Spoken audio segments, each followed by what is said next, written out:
Hi all, welcome back to Soumya Meera's kitchen. இன்றைக்குள்ள video என்ன பார்த்தீங்கன்னா, நல்ல ஒரு ஸ்பெஷலான ஒரு வீடியோ தாங்க. எல்லா லேடிஸ்க்கும் எல்லா ஜென்ட்ஸ்க்கும் குழந்தைங்களுக்கும் ரொம்ப யூஸ்ஃபுல்லான ஒரு வீடியோ தாங்க. ஸோ அந்த வீடியோக்குள்ளே போகிறதுக்கு முன்னாடி நம்ம சேனலை இன்னும் யாரும் சப்ஸ்கிரைப் பண்ணாதவங்க ப்ளீஸ் சப்ஸ்கிரைப் பண்ணிக்கோங்க. லைக் பண்ணுங்கள், ஷேர் பண்ணுங்கள், கமெண்ட் பண்ணுங்கள். சப்ஸ்கிரைப் பண்ணவங்களுக்கு ரொம்ப தேங்க்ஸ்ங்க. ஸோ நிறைய பேத்துக்கு பார்த்திங்கன்னா ஹேர் ஃபால், டேண்ட்ரஃப் இந்த மாதிரி நிறைய ப்ராப்ளம் இருக்குதுங்க. ஸோ அதுக்காக தான் நான் இன்றைக்கி ஒரு கோகனட் ஆயிலை வச்சு ஒரு ஹேர் ஆயில் ப்ரிப்பேர் பண்ணுறது நான் உங்கள்கிட்ட காமிக்க போகிறேன். நான் இதில் பார்த்திங்கன்னா 1.5 லிட்டர் தேங்காய், அதாவது செக்கில் ஆட்டின தேங்காய் நான் எடுத்திருக்கேன். எல்லாமே பார்த்திங்கன்னா ஒரு கைப்பிடி அளவு, ஓகேங்களா? ஒரு கை ஃபுல் ஹேண்ட் அளவு தான் கணக்கு. இதில் ஹைபிஸ்கஸ், அதாவது செம்பருத்தி பூ எடுத்திருக்கேன், வேப்ப இலை, கருவேப்பிலை, நெல்லிக்காய் ஒரு 4 to 5 பெரிய சைஸ் பார்த்திங்களா, அதனால் அவ்வளோ போதும். சின்ன சைஸ்னால் கூட ஒரு 3 நீங்கள் ஆட் பண்ணிக்கோங்க. அப்புறம் பார்த்திங்கன்னா வெந்தயம், பாதாம் ஒரு 20 பாதாம், கருஞ்சீரகம் இது முக்கியமான ஒரு விஷயங்க, ஓகேங்களா? கருஞ்சீரகம் எடுத்துக்கோங்க. அப்புறம் துளசி, அதிமதுரம் சொல்லிட்டு இந்த நாட்டு கடையிலலாம் கிடைக்கும், ஆயுர்வேதா கடையிலையும் கிடைக்கும், நாட்டு கடையிலையும் கிடைக்கும். ஸோ நீங்கள் அங்கே பார்த்தீங்கன்னா உங்களுக்கு கேட்டிங்கன்னா அவங்க கொடுப்பாங்க. அப்புறம் செம்பருத்தியோட இலை, ஓகேங்களா? அது ஒரு கைப்பிடி அளவுக்கு, பெரிய கை அளவு தான் நான் சொல்கிறேன், ஓகேங்களா? எந்த அளவுக்கு நீங்கள் போடுறீங்களோ அந்த அளவுக்கு நீங்கள் எண்ணெய் நீங்கள் ஆட் பண்ணிக்கணும். அப்புறம் நான் இந்த பாட்டிலில் என்ன வச்சுருக்கேன் பார்த்தீங்கன்னா, கேஸ்டர் ஆயில் வச்சுருக்கேங்க. Castor oil optional. சில பேத்துக்கு கேஸ்டர் ஆயில் ஒத்துக்கும், சில பேத்துக்கு ஒத்துக்காது. அது உங்களுடைய தகுந்த மாதிரி நீங்கள் அதை எடுத்துக்கோங்க, சரிங்களா? நான் கொஞ்சமாக நான் ஆட் பண்ணியிருக்கேன், சரிங்களா? அதுக்கப்புறம் பார்த்தீங்கன்னா ஒரு கை அளவு புதினாவும் எடுத்துக்கோங்க. ஃபஸ்ட்டு நம்ம நெல்லிக்காவை ஒரு கிரேட்டரில் வச்சு நல்லா துருவி எடுத்துக்கோங்க. பாதாமை நல்லா இடித்து வச்சுக்கோங்க, சரிங்களா? அதிமதுரம் இப்போ நம்ம ஆட் பண்ண போகிறது கிடையாது, கடைசியில் தான் நம்ம ஆட் பண்ண போகிறோம். ஒரு பெரிய ஒரு அகழ்ந்த கடாய் எடுத்துக்கோங்க, பெரிய ஒரு விரிஞ்ச பாத்திரம் மாதிரி ஒன்று எடுத்துக்கோங்க.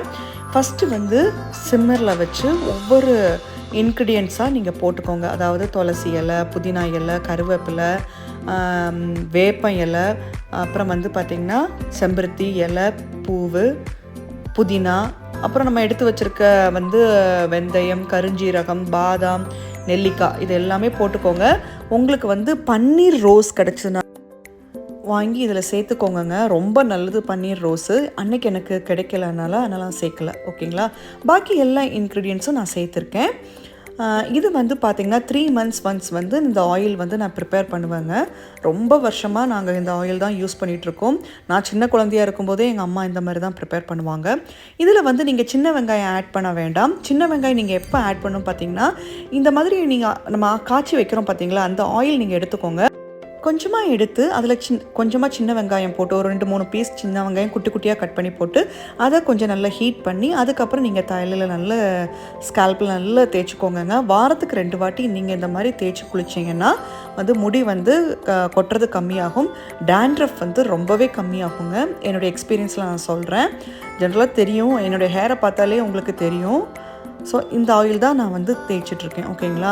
இது கண்டிப்பாக எல்லாத்துக்கும் ஒரு யூஸ்ஃபுல்லான ஒரு வீடியோவாக இருக்குங்க. கண்டிப்பாக இதை நீங்கள் பார்த்துட்டு வீட்டில் இந்த மாதிரி பண்ணி கொடுங்க. ஃபஸ்ட் நீங்கள் ஒரு 1/2 லிட்டர் நீங்கள் ட்ரை பண்ணி பாருங்கள். அதுக்கு தகுந்த மாதிரி நீங்கள் இன்க்ரீடியன்ட்ஸ் குவான்டிட்டிக்கு நீங்கள் எடுத்துக்கோங்க, சரிங்களா?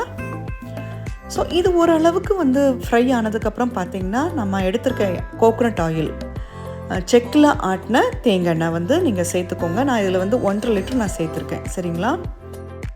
இப்போ தேங்காய் பார்த்திங்கன்னா நிறைய பிராண்ட்ஸில் வருதுங்க. இது நான் ஊரில் நாகர்கோயிலில் ஒருத்தங்க எனக்கு ஆட்டி கொடுப்பாங்க மில்லில். ஸோ அவங்கள்ட்டேருந்து நான் வாங்கின தேங்காய் தாங்க. கிட்டத்தட்ட நான் ஒரு 10 வருஷமாக இந்த தேங்காய் யூஸ் பண்ணிகிட்ருக்கேன். ரொம்ப நல்லாயிருக்கு. ஜென்ரலாகவே நீங்கள் செக்கெண்ணெய் யூஸ் பண்ண ட்ரை பண்ணி பாருங்கள்.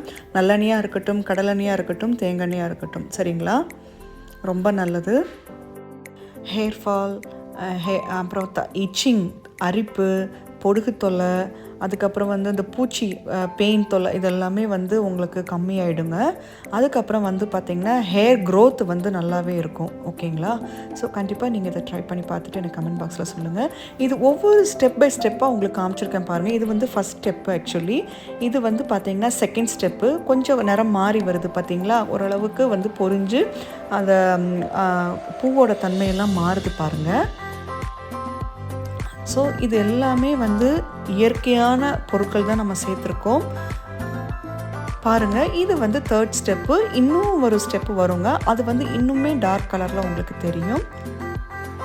எல்லாமே நம்ம கொஞ்சம் நேச்சுரலாக நம்ம யூஸ் பண்ணால் ஹெல்த்துக்கு ரொம்ப நல்லதுங்க. வெளியிலேருந்து வாங்காமல், அதாவது இப்போ நிறைய பிராண்ட்ஸில் வந்து கோகனட் ஆயில் வருது பார்த்தீங்களா, வாட்டிகா, அப்புறம் பார்த்திங்கன்னா நிறைய பேராஷூட். ஸோ அதெல்லாம் யூஸ் பண்ணாமல் செக்கில் ஆட்டின எண்ணெய் வாங்கிட்டு நம்ம இந்த மாதிரி எண்ணெய் செஞ்சு வச்சோம்னா கிட்டத்தட்ட ஒரு 3 மாதத்துக்கு வருங்க, நம்ம யூஸ் பண்ணுறதை பொறுத்து. ஓகேங்களா, பாருங்கள் கலர் சேஞ்ச் ஆகி வருது பார்த்தீங்களா. ஸோ இதுதான் வந்து பார்த்திங்கன்னா ஃபைனல் ஸ்டேஜுங்க. ஸோ இது நல்லா ஆறட்டும். இதுதான் ஃபைனல் ஸ்டேஜ். இது நல்லா ஆறட்டுங்க. ஆறுனதுக்கப்புறம் பார்த்திங்கன்னா கை இருக்குது பார்த்திங்களா, கையை வச்சு நல்லா மசிச்சு விடணும். அதாவது அது தூள் தூளாக ஆகணும், அந்த நம்ம சேர்த்துருக்க இன்க்ரீடியன்ட்ஸ் எல்லாமே. ஸோ இந்த அளவுக்கு நல்லாவே மசிச்சு விட்டுருங்க. சேர்த்துருக்க இன்க்ரீடியன்ட்ஸ் வந்து சூடு ஆயிலில் வந்து நல்லாவே கிறிஸ்பி ஆகிடுங்க. நீங்கள் அதை வந்து நல்லா நொறுக்கும் போது நல்லா தூள் தூளாக ஆகிடும். ஓகேங்களா, ஸோ இந்த மாதிரி நல்லா வந்து தூள் தூளாக ஆக்கிடுங்க. எண்ணெயில் வந்து நல்லா சேர்ந்துடும். அதுக்கப்புறம் என்ன பண்ணுங்கள், ஒரு வடிகட்டி எடுத்து ஒரு பாத்திரத்தில் நல்லா வடிச்சுக்கோங்க. அப்புறம் ஒரு கிளாஸ் கண்டெய்னர், இது வந்து ஸ்டீல்லையோ பிளாஸ்டிக்லேயோ நீங்கள் ஸ்டோர் பண்ணாதீங்க. ஒரு சின்ன டிப், ஆயிலை ஜென்ரலாக நம்ம வந்து ஸ்டீல்லையோ பிளாஸ்டிக்லேயோ ஸ்டோர் பண்ணக்கூடாது. ஒரு மாதிரி ஸ்மெல் வர ஆரம்பிச்சிடும். கிளாஸில் வந்து ஏர்டைட் கண்டெய்னரில் வந்து நீங்கள் ஸ்டோர் பண்ணிக்கோங்க. சரிங்களா, அதில் இருந்து நீங்கள் வந்து 2 வீக்ஸ் ஒன்ஸ் வந்து நீங்கள் ஃபில்லப், ஒரு சின்ன சின்ன பாட்டில் நீங்கள் ஃபில்லப் பண்ணிக்கோங்க. ஸோ நான் சொன்ன மாதிரி அதுலேருந்து நீங்கள் கொஞ்சமாக குவான்டிட்டி எடுத்துகிட்டு வீக்லி ட்வைஸ் வந்து சின்ன வெங்காயம், வேணுன்னா வந்து 2 கருவேப்பிலை கூட நீங்கள் சேர்த்துக்கலாம். அது உங்களோட இஷ்டம் தான். ஓகேங்களா, போட்டு நீங்கள் இது பண்ணிக்கலாம். அதுக்கப்புறம் பார்த்திங்கன்னா இன்னொரு முக்கியமான டிப்பு பார்த்திங்கன்னா, எக்கோட ஒயிட் இருக்குது பார்த்திங்களா, அது வந்து வாரத்துக்கு ஒரு தடவை நீங்கள் போட்டுக்கோங்க தலைக்கு. ரொம்பவே நல்லதுங்க எக்கு ஒயிட்டு. முடி வந்து சாஃப்டாக இருக்கும். வந்து பார்த்திங்கன்னா நல்லா வந்து ஹேர் க்ரோத்துக்கு நல்லா யூஸ்ஃபுல்லாக இருக்கும். ஸோ இந்த மாதிரி ஒரு கிளாஸ் கண்டெய்னரில் நீங்கள் போட்டு வச்சுக்கோங்க. இந்த வீடியோ வந்து பார்த்திங்கன்னா வந்துட்டு உங்களுக்கு ரொம்பவே யூஸ்ஃபுல்லாக இருக்கும்னு நினைக்கிறேங்க. ஏன்னா முடி வந்து எல்லாத்துக்குமே வந்து ரொம்ப முக்கியம்தாங்க. எல்லாத்துக்குமே அது தெரியும் ஆக்சுவலி. ஸோ நம்ம ஹேர் க்ரோத்துக்கு வந்து நம்ம இதெல்லாமே யூஸ் பண்ணிக்கலாம். நல்ல விஷயங்களை நம்ம எடுத்துக்கலாங்க. கண்டிப்பாக ட்ரை பண்ணி பார்த்துட்டு கமெண்ட் பாக்ஸில் சொல்லுங்கள். இன்னும் நல்ல ஒரு வீடியோவில் திருப்பி சந்திக்கலாங்க. Till then take care. Bye பாய்.